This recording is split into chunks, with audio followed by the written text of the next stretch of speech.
Hello friend, welcome back to my channel Sangeeta Mitra blog. আজকে দেখো তোমাদের সামনে একটা রান্নার রেসিপি নিয়ে চলে এসেছি। ভাবলাম একটু রান্না করছি যখন এই রান্নাটাই একটু শেয়ার করি। তো আজকে করব হচ্ছে লাউ চিংড়ি।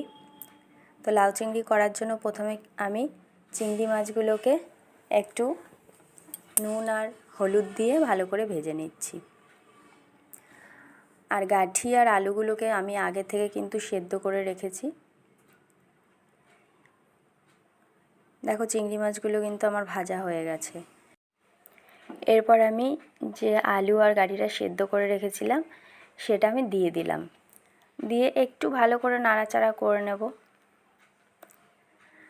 আর এর মধ্যে পরিমাণ মতন দেখো একটু টমেটো আর কাঁচা লঙ্কা কেটে রেখেছিলাম সেটুকু দিয়ে দিলাম।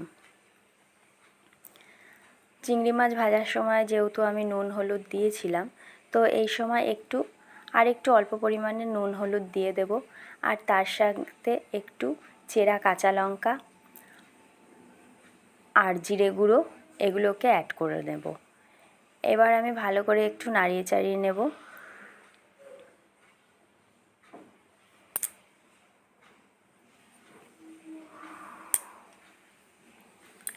ভিডিওটা ভালো লাগলে কিন্তু একটা লাইক করো, কমেন্ট করো আর শেয়ার করো।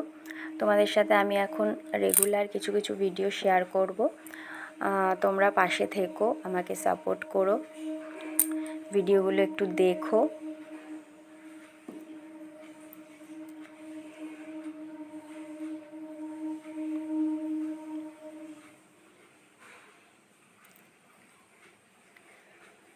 দেখো আমার গাঠিটা কিন্তু ভালো করে নাড়ানো হয়ে গেছে। আর আমি সাইডে একটু গরম জল বসিয়ে দিয়েছিলাম, কারণ গাঠি আর আলুটা যেহেতু সেদ্ধ করা, ওই কারণে এর মধ্যে আমি কাঁচা জল দেব না। দেখো গরম জলটা কিন্তু আমি ঢেলে দিলাম। আর কোনো কিন্তু মশলা দিইনি সেরকমভাবে।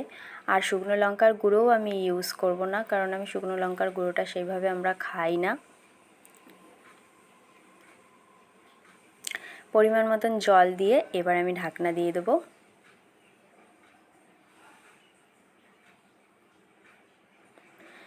একটু পরে দেখো ঢাকনাটা খুলে দেখলাম মোটামুটি কিন্তু সেদ্ধ হয়ে গেছে, কারণ আগেই সেদ্ধ করা ছিল।